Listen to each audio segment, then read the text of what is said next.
I was born in Bowling Green, Kentucky, an old country boy, come to the big city trying to make a difference. And the thing when I grew up was to help each other, and you don't see that in the city. You have more people staying in their houses behind the curtains with the air conditioner going and not knowing if Aunt Jones fell in the backyard and had a heart attack now because they don't know her name, you know. And I guess the country in me just wants to bring people together and let them, you know, be one big group of family. Everybody work together and be peaceful, live a good life, you know. That's what I like to see happen. Actually, the way I got involved in it was I was having a home built next door to me that I didn't feel was going to fit in the neighborhood, and I brought it before the neighborhood people at a meeting. And then the next thing I knew, the president kind of stepped aside and kind of pushed me in place, and going on 4 years, I'm still here, so. Well, let's see, since becoming president now, we have an annual yard sale every year, which help raise funds for the neighborhood association. Become the head leader, I guess, of the #1 Citizens Dinner every year that we hold here at St. Elizabeth's Church every year. And also the main man over the historical 37-year Danny contest that's held every year the last Monday of July. So it keeps me busy, besides working and running the household, but it's very rewarding to see the outcome of it. So.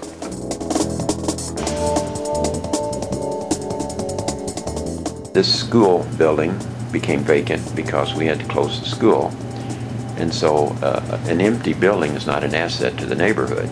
St. Elizabeth has sort of been a very important entity in the neighborhood, and I was pleased that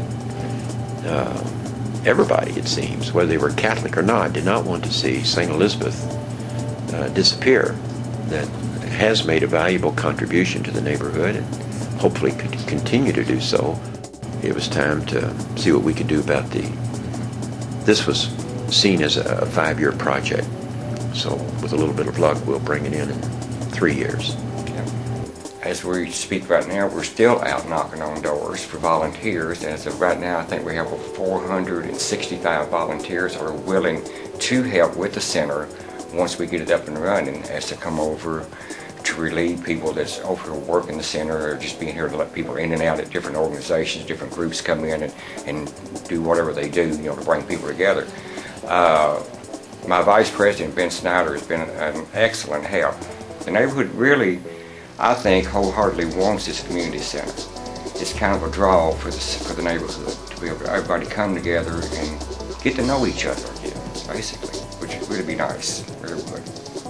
We're within really good hopes that this will be our community center, and this area right in here will be the Schnitzelburg Neighborhood Association's main office, where we will be greeted by all of the complaints in the neighborhood. But we will take the task on, that's for sure.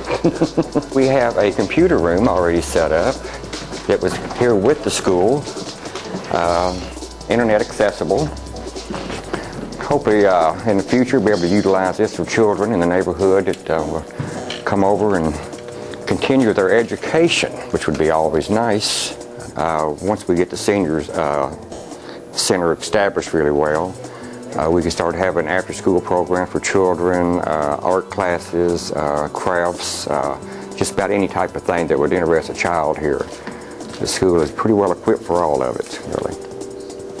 This is one of the actual 5 classrooms on the 2nd floor of St. Elizabeth School, which can be also utilized by different entities here in the city. And we're always looking for people that like to come over and rent a space and help keep the building up and keep the neighborhood going. So just one of 5 rooms, very large rooms and very accessible. Well, this is the cafeteria of St. Elizabeth's Church, and this is probably one of the most main used areas of the church, other than the chapel, I'm sure. But it's held for all the fish fries during Lent. The Schnitzelburg Neighborhood Association has their general meetings here every other month, and very much handicap accessible, as you can see through the back door all the way back. It's ground level, and it's we have our good annual bingos and help raise funds for the church. So it's a great area right here. This will be our 41st annual #1 Citizen Dinner. It would be held the 2nd Thursday in November, as always. And we honor one of the citizens of Schnitzelburg for the most outstanding contributions to the neighborhood. as helping people, just volunteer type stuff, you know.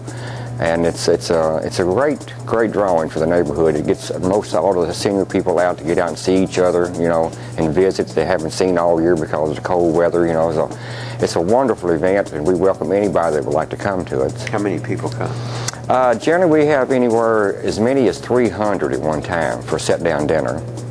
And we have our local officials. Our mayor naturally is always there. And this past year, we had Senator Denise Harper Angel, along with Jim King, our councilman, and it's a great way to come out and see the politicians and pop the questions to them without any stress. It's very good. It's been a job in the making. I've never undertook anything of this magnitude to try to bring it together, you know, along with Father Stiles and Jim King, our councilman, Rob Hoseman. It's been very interesting, and thanks to the Neighborhood Institute, they kind of opened the door for me. I had never got into it, I never would be where I'm at today, you know. So it taught me how to really work with the city government and how to bring issues before the government and hopefully get it worked out the right way instead of going at it, you know, kind of backwards. But I owe 99% to the Neighborhood Institute, that's for sure.